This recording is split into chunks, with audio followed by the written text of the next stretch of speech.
Afternoon, everyone. Thank you for joining this webinar or investor Q&A for 925.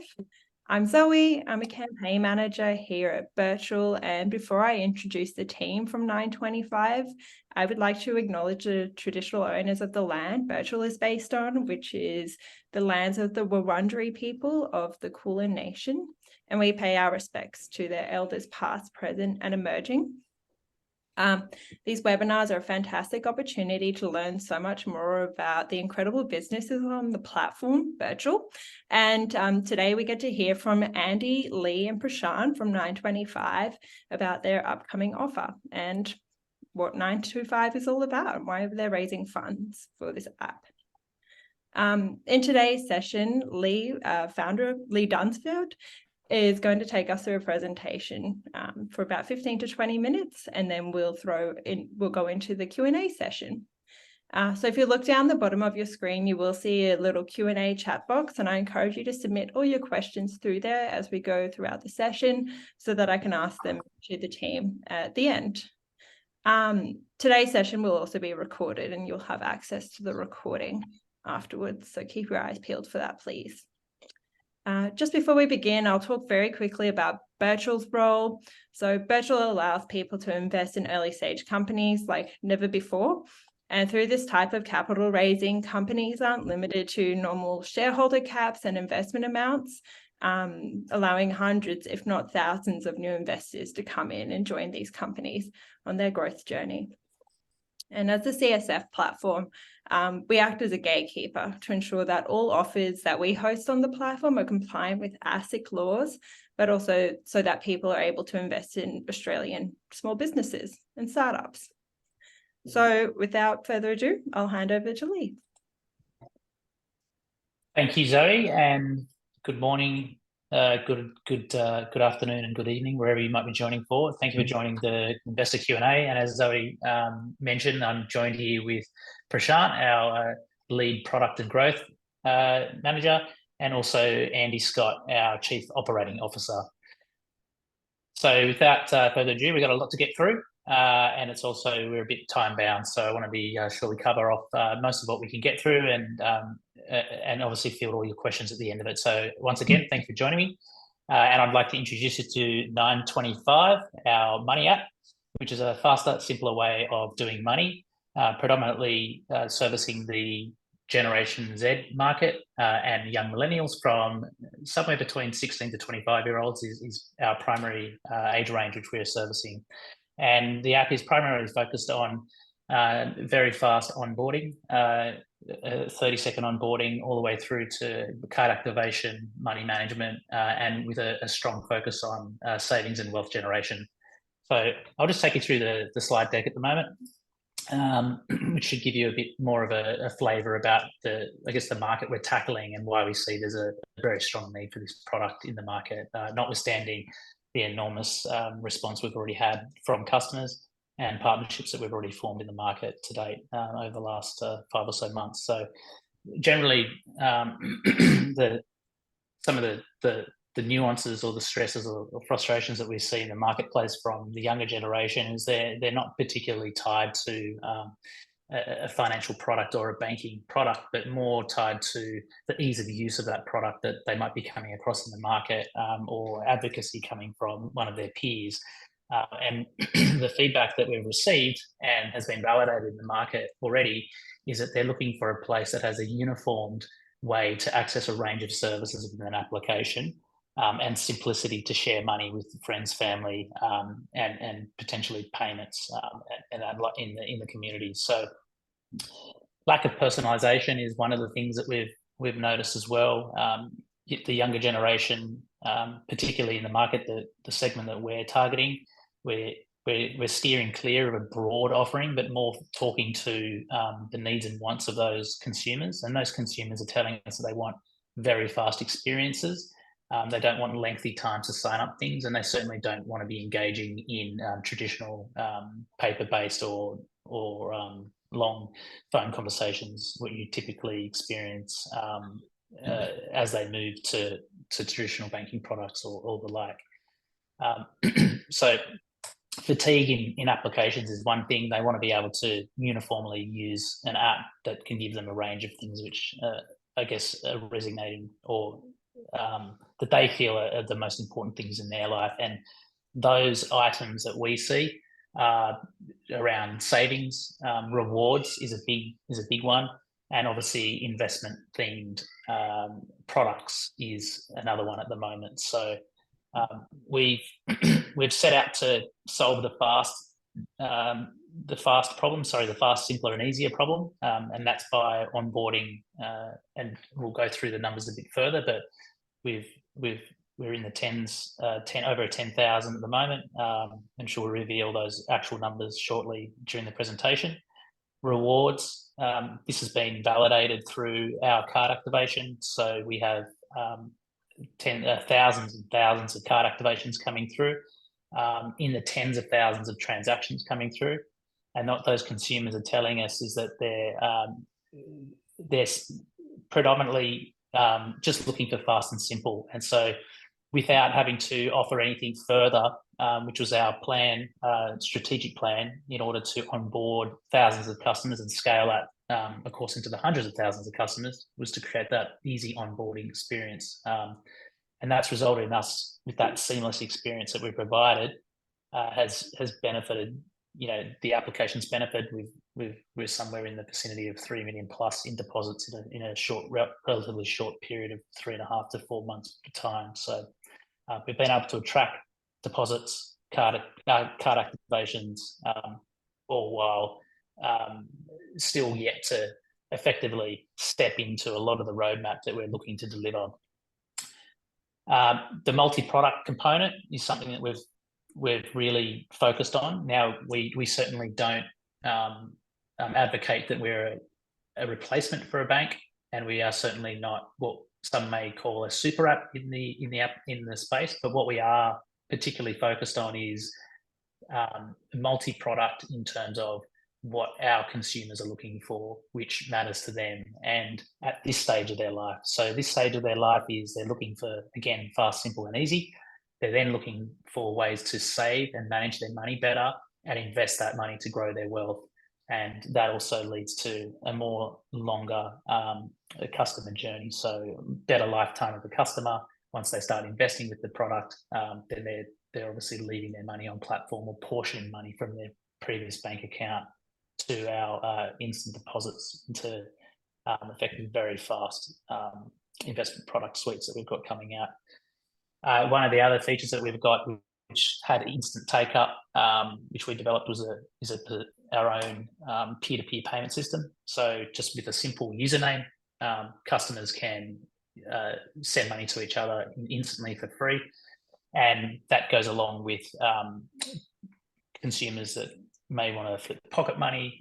We might have a parent on board that's sending money to their friend, to their child, or their child, be it an 18-year-old or a 15-year-old or a 25-year-old, is simply paying back a friend for free and instant on the platform. So that has garnished in the realms of 2.5 million plus in transaction value already since launching that product only a few months ago. I've spoken about a lot of why the time is right, and the validation that we've had, albeit in a very short period of time. But the validation is not just coming from our own experience.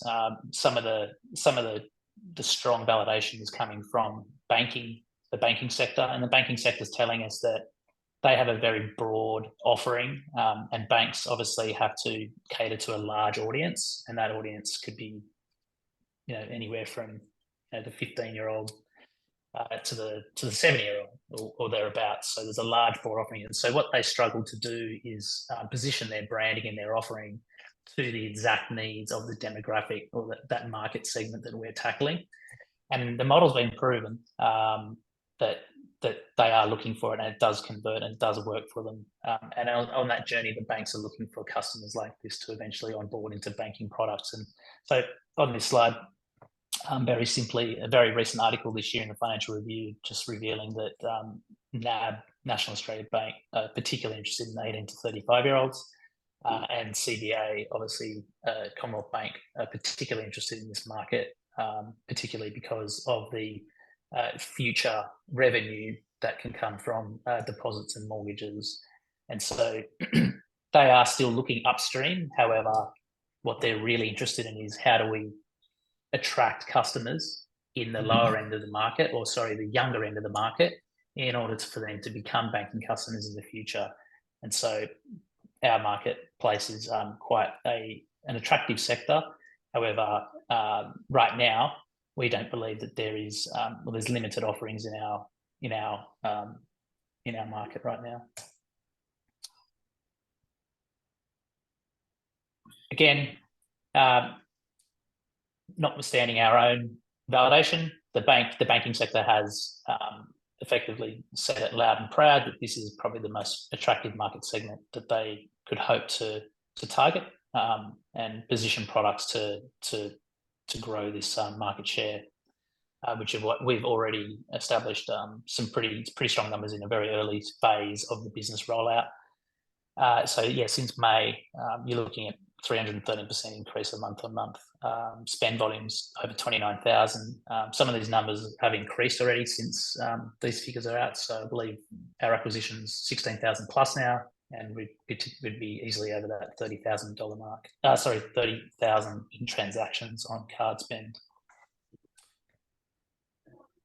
The addressable market, although we are targeting Gen Z, young millennials actively using the product, and our COO, Chief Operating Officer Andrew, would probably speak to that later in the slide, that our market segment is somewhere in the 60% range already in that millennial stage. The product segment that we're obviously going after is that Gen Z to then move into the millennial phase. However, we don't have a problem attracting that market segment. We believe that they're already interested in the product. By network effect, if an 18-year-old's using it, they've got friends that are 18, 19, brothers and sisters that are older, that are entering the workforce or at university, that are moving through these phases of their life, looking for savings products, looking for investment products that are easy to use, and from micro amounts where they can get into building that wealth very early on.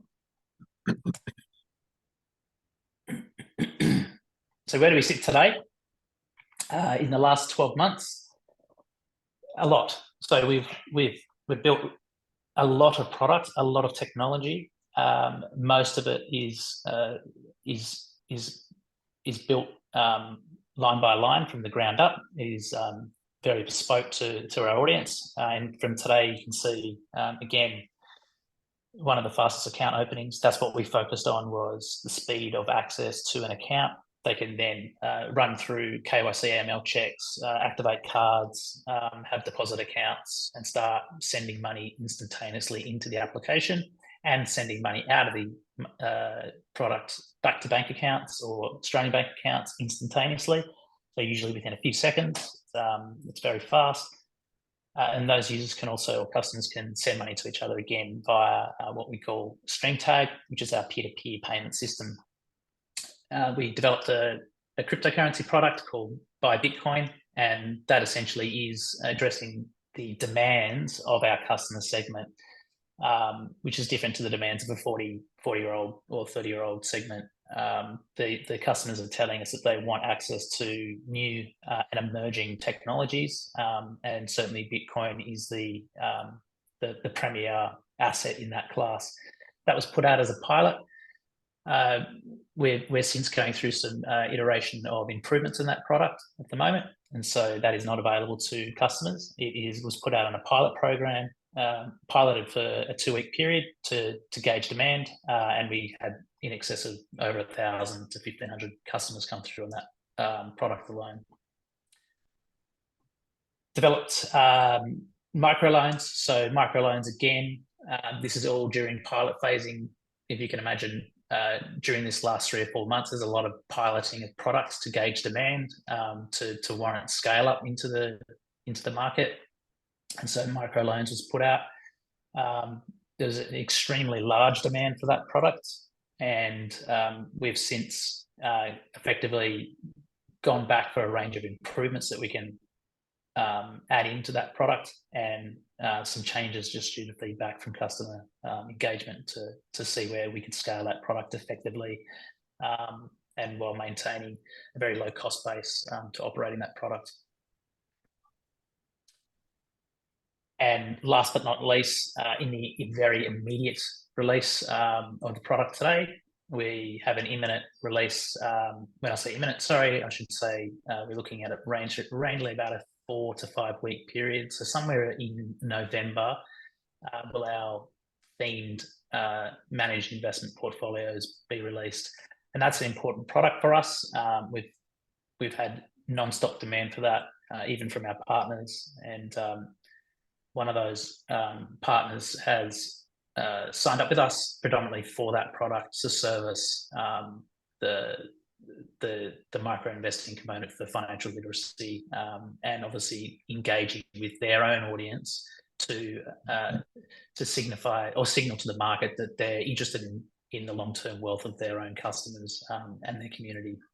And so where we got to with that product is we spent roughly 10 to 11 months building out highly regulated managed investment portfolios. Those portfolios have been curated by our own team, predominantly by our Chief Operating Officer, Andrew Scott, and some other, obviously, team members have been very involved in that. So 10 to 11 months of curation, compliance, asset regulation, to ensure that these themes are fit within our target range in our market, and obviously provide balanced, stable returns, while also resonating directly with our target audience. So where we went with that product was to ensure that they were theme-based versus miscommunications or misunderstanding of what high, low, or risk might entail. And so what we've done is we've taken all of the hard work for a younger person to understand where they would like to put their money, while still knowing that there's been a lot of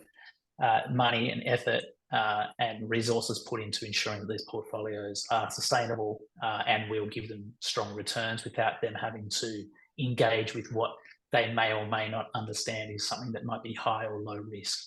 And so themes like robotics and AI, health tech sector, it could be big tech, and it could be emerging technologies, as you can imagine. So those themes can be chosen by their customer, and they can mix and match and invest from $1 up to, I don't actually know if there's a limit, to be honest. That would be a question for Andy, but I don't think there is a limit to how much someone can put in. No limits. No. So for $1.99 a month, someone could probably game our system and put $100,000 in and get quite a cheap access point into portfolios. But I'm sure we will be surprised if we attract that segment on the first instance anyway. So moving on, traction so far, I've thrown out some numbers already. Accounts created, downloads. So we have quite a large uptake, to be honest. You can see here we track downloads to accounts created to deposit accounts. And what deposit accounts really are is digital wallet activation. So that means that someone's activated the digital wallet and they're now actively putting money into that digital wallet in order to spend it via the card program, which will then lead to deposits coming in for their high yield savings accounts, investment products, and cashback rewards is a big one that our customers are actually demanding now from us.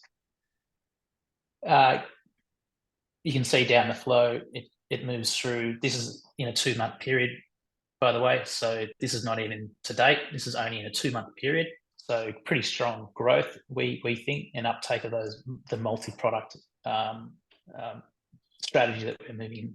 So unified way of bringing everyone in, which also means it gives us the added benefit over competition that the product can be used for various applications, from traditional transactional capabilities. So come in, spend some money, simply because the product is easy to use and easy to sign up to, and easy to understand. And also you might be onboarding. And so where we like to say that we have some strength in the market is that a customer who is looking for a single-use product may look to invest and may not use that product for some time down the track. until they've got some more money to invest, and they don't actively engage in that product on a daily basis. Whereas our product is actively onboarding people from all different, I guess, demand or attractiveness. So attractiveness is not only the right term, but essentially someone might onboard because they might want just use the card. They might onboard because they want to get access to high yield savings accounts. They might onboard just to use our themed managed portfolios, or they might onboard for cashback rewards. Now, every customer that comes in has access to all of the products on the platform, and then will then actively start to engage naturally through to other products, which drives additional revenue. So although the app is not targeted at one specific product segment, we do have the added benefit of drawing in customers that may or may not have used certain products or thought about using other certain products within the app, but were attracted to the app for one specific purpose on the outset. Okay, so I will just gloss over a little bit over the 12-month projections. Again, these are not guaranteed projections. They are just based off current trajectory that we are currently receiving. And obviously that extrapolates out, but also extrapolates out to potentially some engagement of where we see the additional revenue line products coming on board, such as investment portfolios, cashback, share trading, and youth accounts. How am I for time? Right, so harping on the unified multi-product strategy that we have currently, which again drives multiple layered revenue from each customer. So again, just harping on single-use products, which some of them are very successful in their own right, that still limits that product to layered revenue or revenue per customer increase. So they must continually drive customer numbers in order to drive revenue from the single-use product. However, the 925 benefit is that we could have roughly, say, 100,000 customers and continually drive additional revenue per customer versus having to chase new customers all the time. So that gives us a distinct advantage over, instead of spending more money for acquisition costs, then we can simply divert resources and money into building additional revenue products directly from our existing customers who have already told us exactly what they want to spend their money on next, rather than building something new and wondering whether or not the new customer will use that product. So there is some very strong benefits to that. So within the revenue streams, we've got Sarah today. She's at age 25. Funnily enough, Sarah was a fictitious person that we made up, which actually happened to turn out to be a real person in feedback sessions. So Sarah was 25, she was a nurse, and she used certain different products like buy now, pay later. She had a credit card and the like, and was at that stage of her life. So Sarah might enter the universe to want to potentially get a higher yield savings product from us. But during that life cycle of Sarah, she might then see the value in receiving cashback rewards, and she might want to use those cashback rewards to put into her savings account to receive a higher yield on those funds that she's received back from just her typical shopping experience.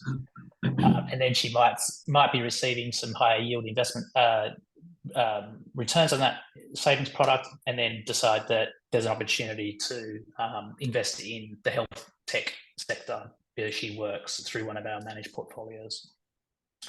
Flashing forward now, Sarah's moving through, and I've just got there again, just reiterating that NAB is definitely looking for those 20-year-olds to become mortgage holders in the future. So where Sarah heads to age 30, Sarah may or may not be using us as their primary account. We don't expect that would happen. We expect that there would still be, there's some reliance on existing, traditional banking institutions as Sarah moves through that life cycle. and Sarah may be now looking for insurance products, home loan products, personal lending. Should be good, could be looking for travel discounts or travel to book travel, which we can generate revenue from all of these sources going through the life cycle of Sarah. And that's the benefit of having a multi-product app, where Sarah now can be introduced to new products during the life cycle, and we can garnish that feedback from our customer base as they effectively grow up with us as well.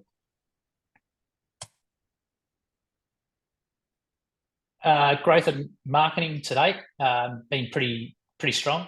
So this is where Prashana Head of Growth is a lot more of an expert in this area than I am.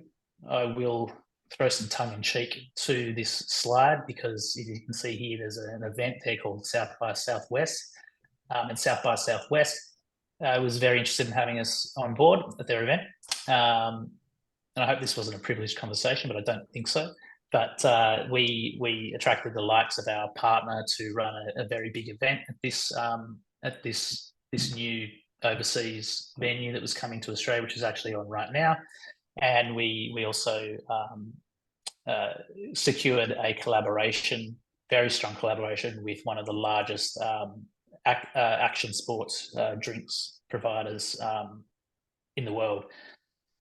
And so that was shut down by one of the golden banks, one of the largest banks in Australia, or if not the largest bank, because they saw us as a potential competitor or threat to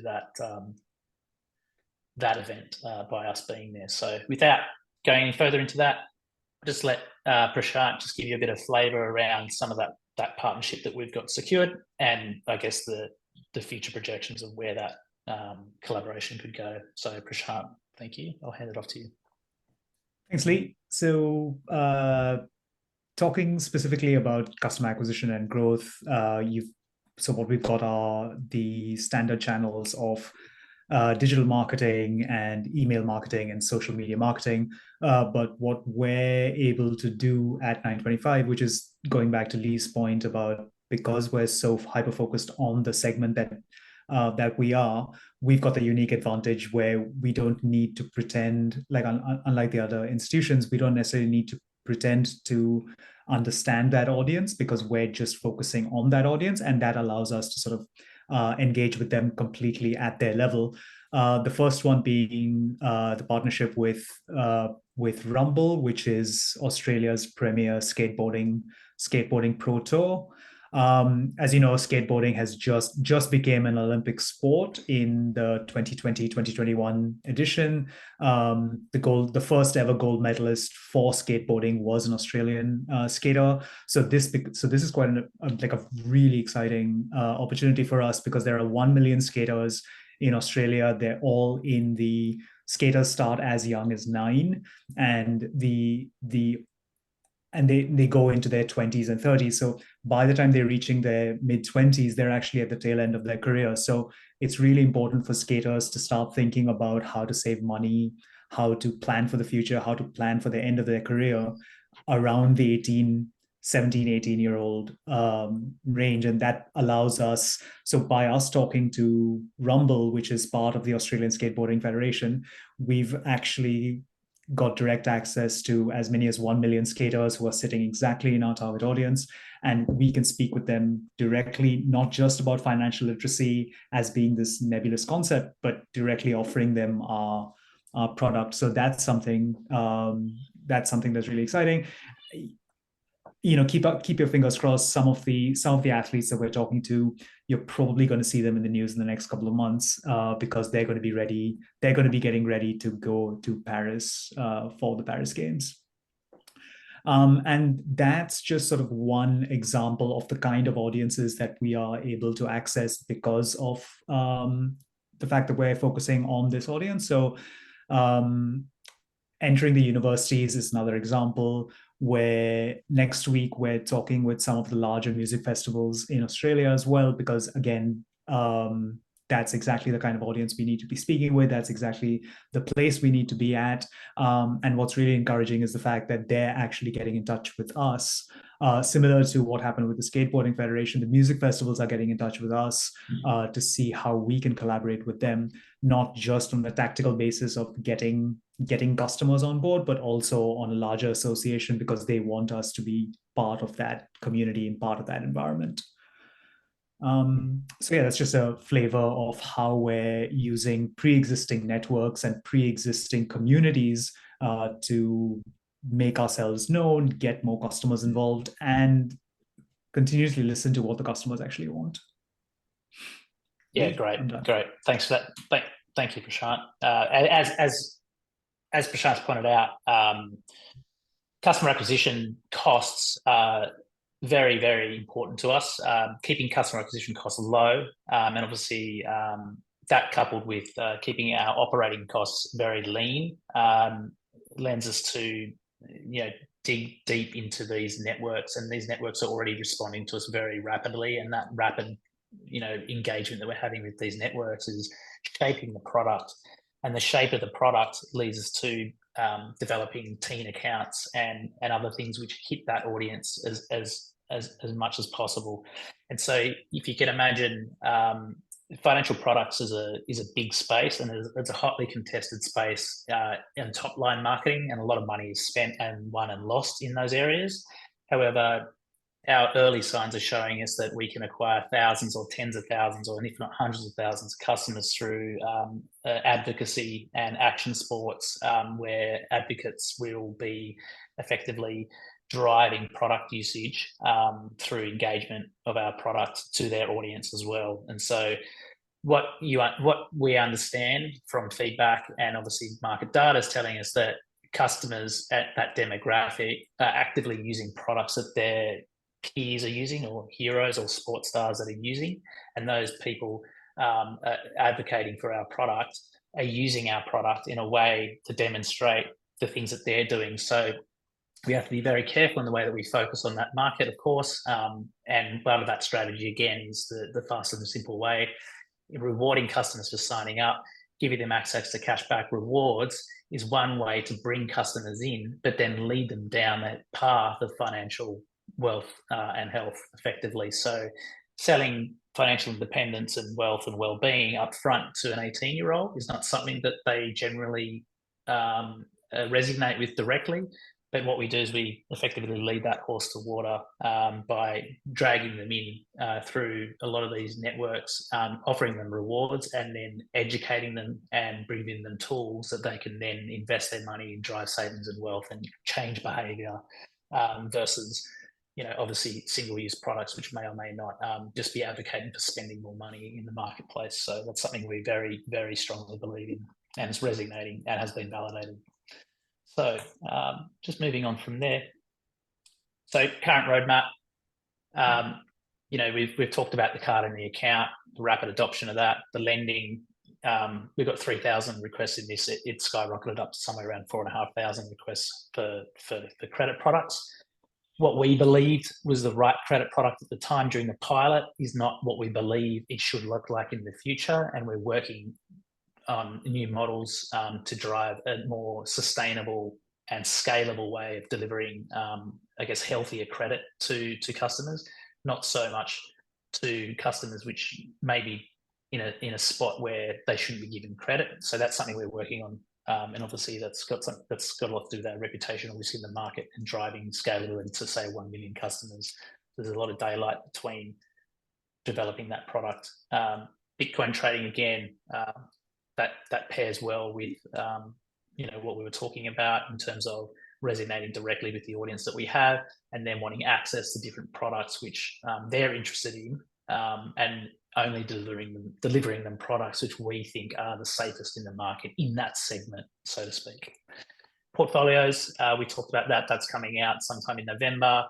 Again, that's been a 10 or 11 month journey, and what we're so proud of and what we've achieved as a team is being able to put a highly regulated asset,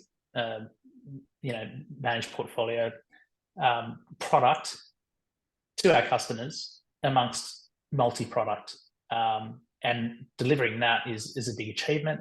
And that has then opened the door for us to go down the path of share trading sometime in 2024. We're looking at, which we've already got partners lined up for that. Cashback again, we're aiming for November. That is a very in-demand product. There is other, obviously, cashback providers on the market. However, as I said, we have multiple points of entry to our application. Once customers are coming in, they've already validated.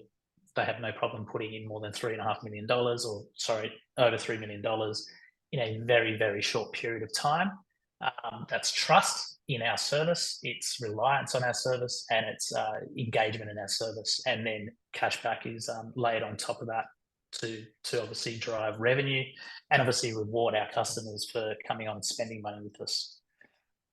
The Earn product, December, we're looking at putting in that. We've secured a very good, strong partnership with a fixed income product, which will generally always outpace bank deposit returns. So it's not something that fixes customers in for 6 months, 12 months, or whatever it might be. It's a product where our customers can come in, deposit $1,000 or whatever it might be, portion off some into our Earn product, earn say 5.7% per annum.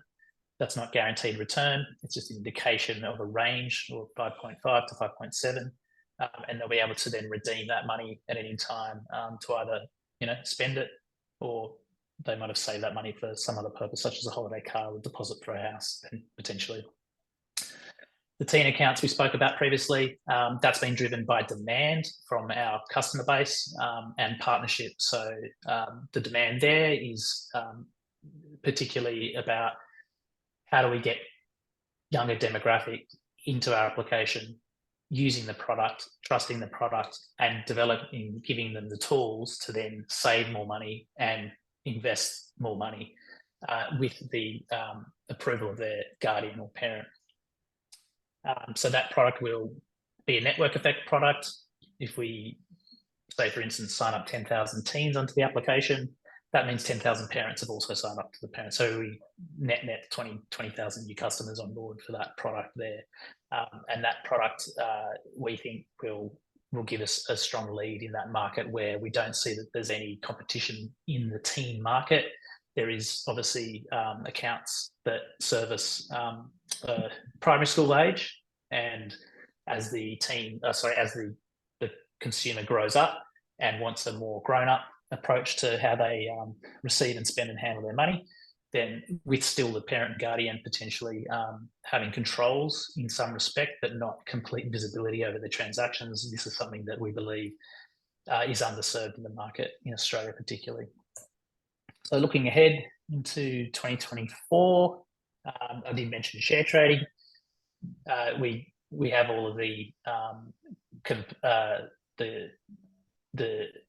infrastructure already lined up for that.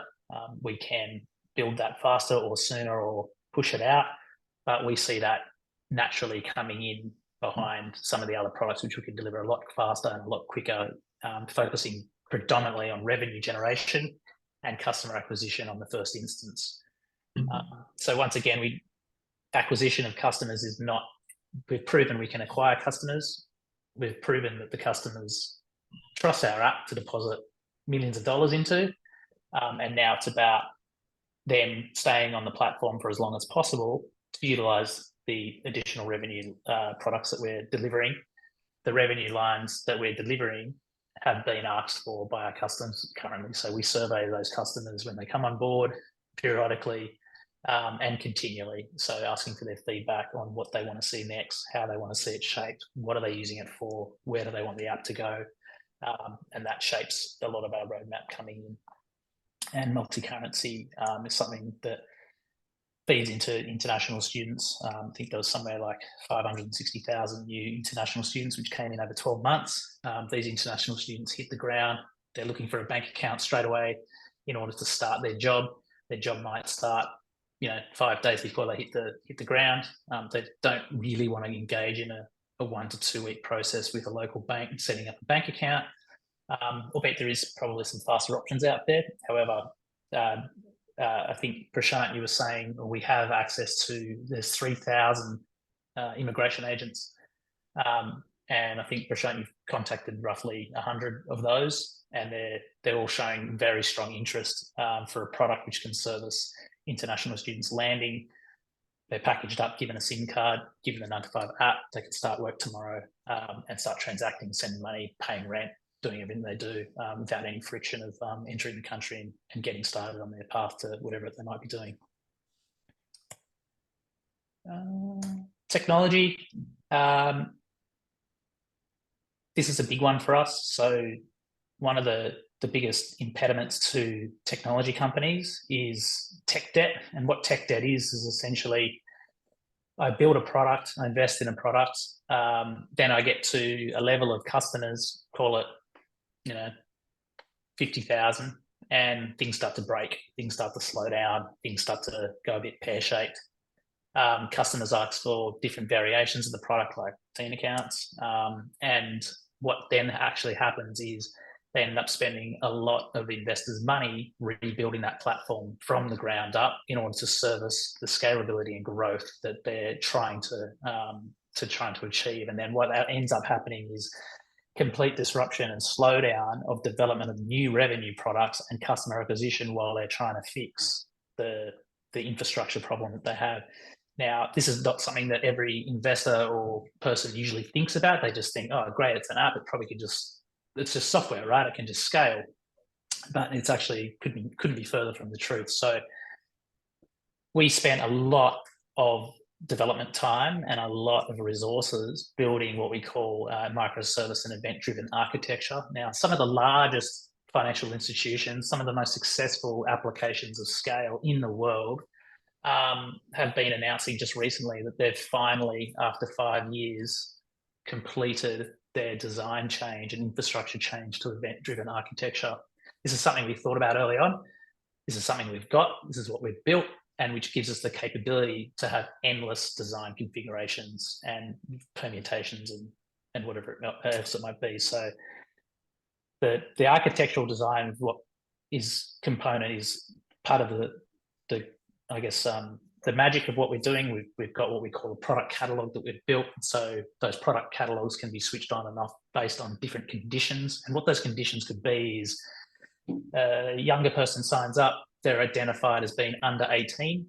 The app interface loads and only shows them a certain type of experience. They might only get access to certain types of products. And that can change throughout the life cycle. They might reach a certain level, or their birthday. They have a birthday and they're now 18, and then different products become available to them automatically. So there's just some of that flavor in there about our architecture. I won't go too much into the market landscape. I've already spoken earlier about the demand from institutions trying to seek access to our market, and how do they get access to that market? It's easier to run, see how we go. We scale to 1 million customers, and then the banks obviously want those customers. So that's a potential market landscape, which feeds into exit strategies, potential exit strategies. I'll just quickly let everyone know that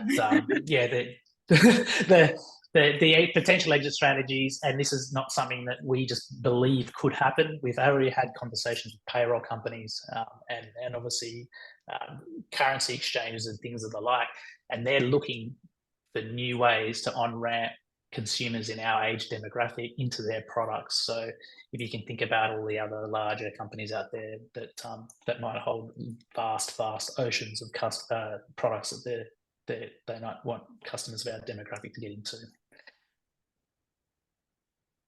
I'll just stop for a second. Have I got any time left? You do, yes. And I would love to jump into some of the Q&As just because we have about 15 minutes left. But great. Yeah, we'll make the recording available to everyone, by the way. And thank you, Lee, for such an insightful presentation into the background of the business. But yeah, really keen to get stuck into some of the Q&As that have come through. And if you do have any, we'll try and smash through them in these last few minutes. Cool. So I'm just going to jump in. I'll throw the questions out to all three of you and you can decide who will answer. Keith has just asked, will this deck be downloadable or emailed to participants? And The recording for the investor Q&A will definitely be available to watch again. Lee, I'm not sure if you want to make your deck available and share it around, but we'll definitely make the recording available. And just for everyone's awareness. Sorry. I was just going to say I can provide my email address. That if anyone wants to reach out to me directly, I'm happy to provide any additional information or the deck directly to you, so to speak. So I'm happy to do that. There's a chat function on here in Zoom, so if you want to share that, you're more than welcome to. I also just thought it was important to mention that when 925 goes into their offer stage, there will be an offer document that's available that touches on so many of the details around the business already, financials, traction to date, the environment they're operating in, etc. So there will be a lot of information similar to this when the offer opens.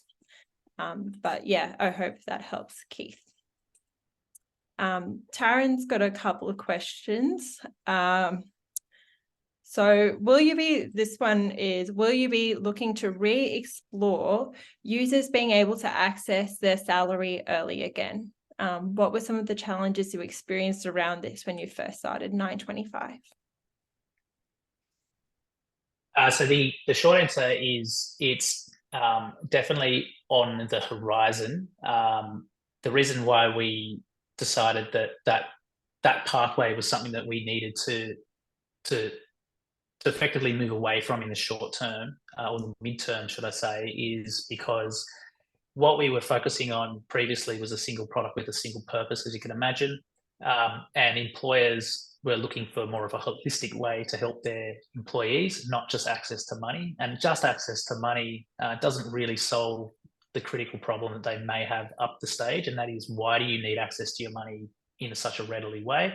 And so what we did is we thought, well, we need to solve that issue of money management, wealth, incentivized savings, and obviously give them the tools to be very aware of where their money's going before giving them free flow access to that. And so we didn't have so much of an issue with corporates or businesses seeing value in what we were doing. However, what we didn't see as the correct path was, if the employers love it, if we put it in their hands without all of these tools, where could that scalability happen with those customers? Are they going to love the product enough to use it every day? And so what we needed to do was prove to our customers that they're going to love transacting, moving money around, trust the app, its reliability. They can invest, they can get rewards, and they can love the product and tell everyone in the market about it, advocate for it. And that advocacy from customers will then drive employers to adopt the product more readily, versus pushing down onto the employees a new tool in their workplace that they may or not be interested in because they might be in financial difficulty. So we want to access a point in customers' journey where streaming income is a great benefit. It's not something that I'm relying on because I'm in financial hardship. And that's where we got to. And that was very resonated very strongly with some of the very large corporates that we were talking to, with 11,000 people in their workforce. They weren't just looking for an app that just gave them access to money. It was a holistic more approach to being a benefit for working to that company and helping them getting access to money is one benefit.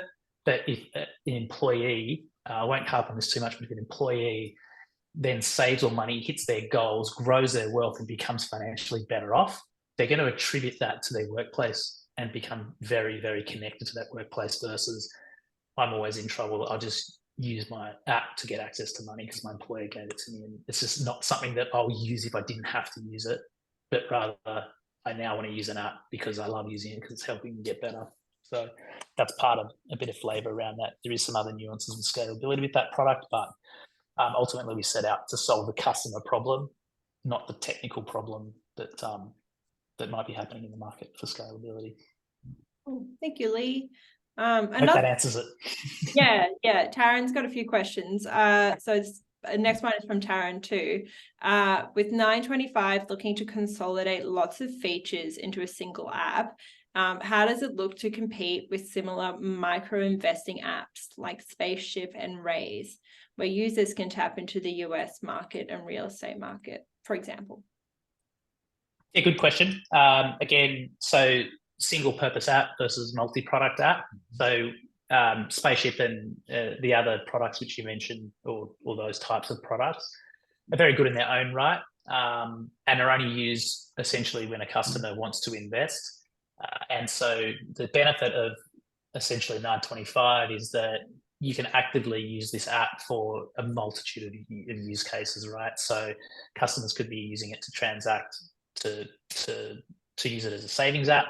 They might be using it, and we've got feedback now that said, look, I keep my current app, but I send you $1,000 because that's my spending money. And I want to use your app because I sent a bit of money there to invest, but I can also transact with that app, send money to my friends, and get access to other suites of products versus I've seen an advert for, one of these investment apps. They're great at what they do. I pick it up once, I invest, or I might put it on autopilot, and I never really pick up that app again because it's my investment app, and that's a different world for me. And so there's the benefit that as well, again, that say that whoever you mentioned, in order for them to drive additional revenue per customer, they need to keep releasing and exciting their customers about new investment products.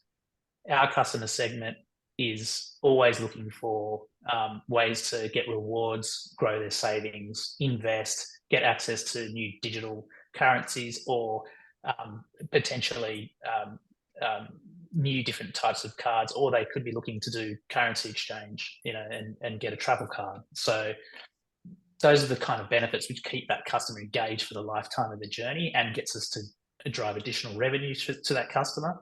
And it's all about engagement. So the more times we can get that person engaging in our product and using it, the more times they're likely to spend more money or drive revenue, and we can demonstrate that we can help them grow their wealth and savings, but they're also more likely, the more they use it, to recommend it to their friends, family, and acquaintances and business colleagues, versus an app which is kind of out of sight, out of mind, and they might only use it on the sparing occasionally. Is kind of how I'd answer that. Thank you. And then another one from Tara. Zoe, can I jump in real quick on Taryn's? So just to sort of piggyback on what Lee said, so the last bit about Taryn's question about the other apps offer access to the US markets. The products that we're going to launch right now are going to offer access to the US markets. So it's interesting that Taryn, you mentioned that the other apps offer access to the US markets and real estate. The reason we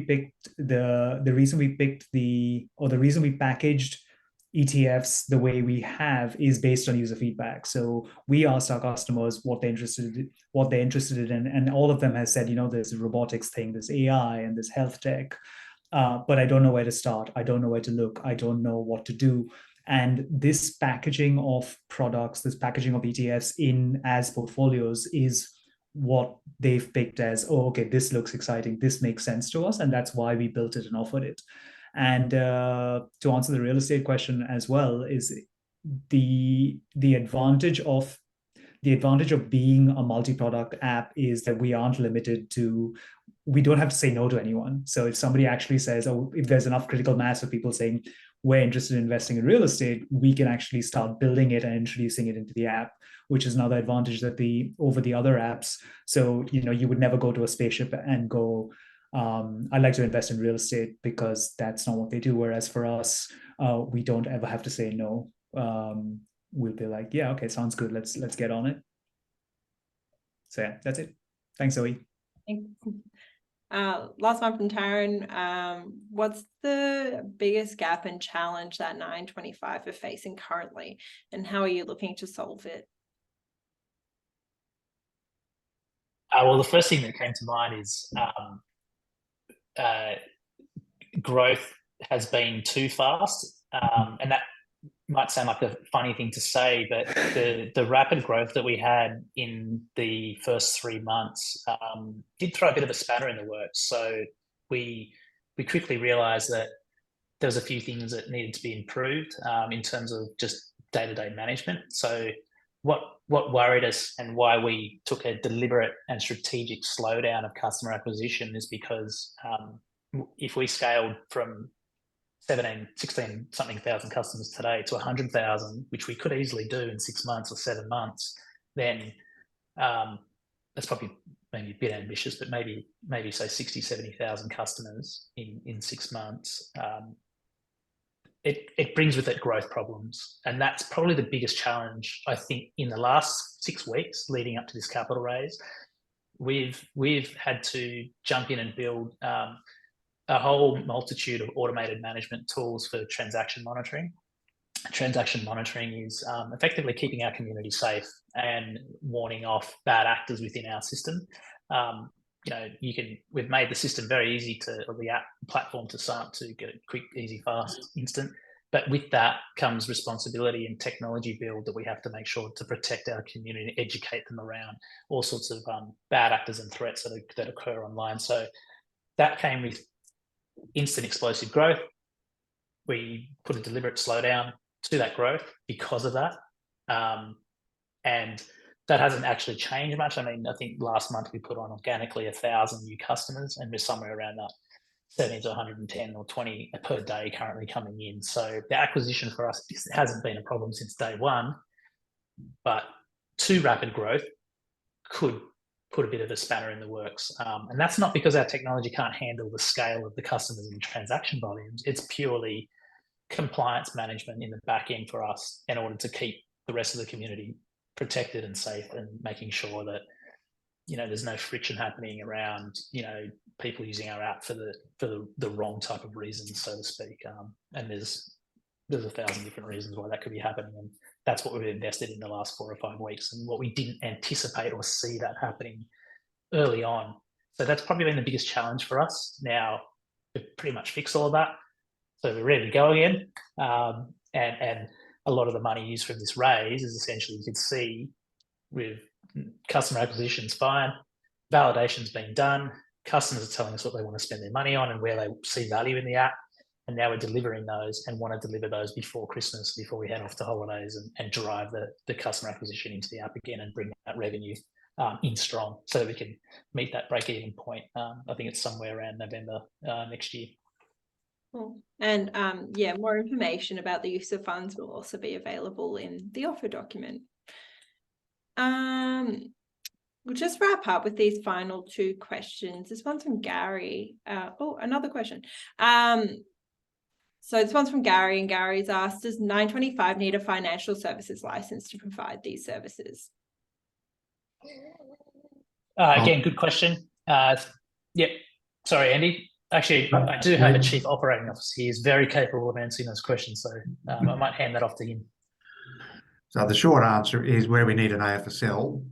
So in the case of the investment product, we do.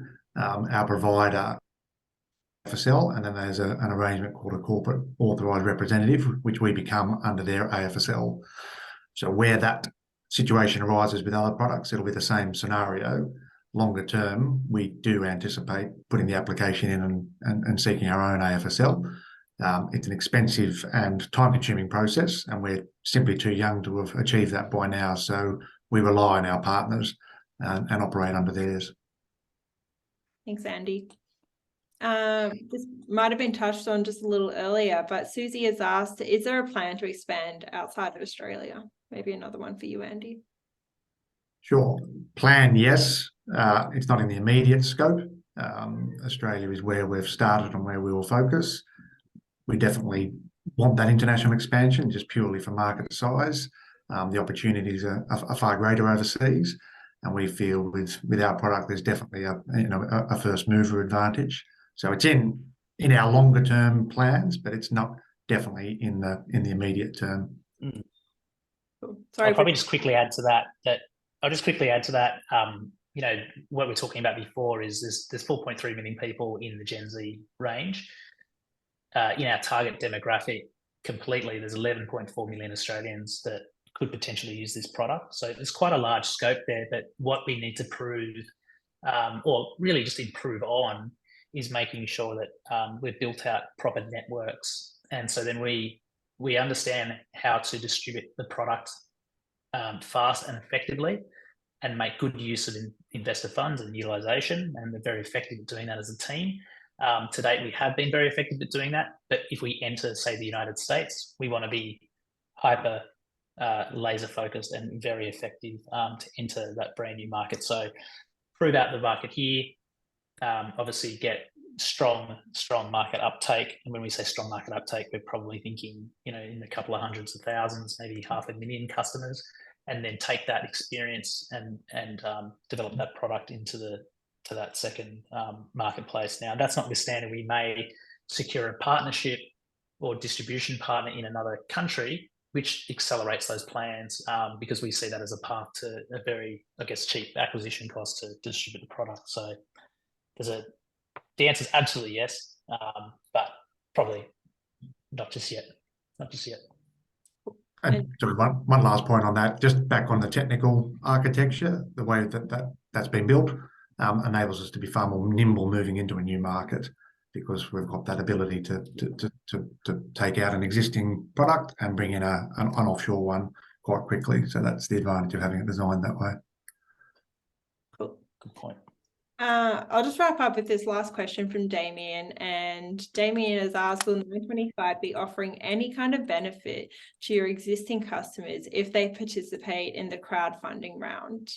And I can maybe answer that by saying that, rewards will be available and disclosed when the offer goes live, but also I'll throw to you in case it's being considered. No, you're spot on. Wait for the what did you call it? The public raise to go live, for documents to go live. Yeah, and it'll be in that. We didn't want to release that too early before we finalised feedback and what that reward would look like and be beneficial to people investing in the platform. Great, thank you. All right, well, thank you so much, team, for your presentation and time today, and thank you to everyone for joining as well. Once again, this recording will be available and can be distributed and available on the Birchal company profile for Nine25. The expression of interest campaign for this company is still open, so I do encourage you to make sure you express interest so that you receive all the communications about the opportunity and the upcoming offer, and also information on when the offer will be opening. Once again, thanks for joining, and you'll be hearing from us. Bye. Thanks everyone for joining. Cheers. Bye-bye. Bye.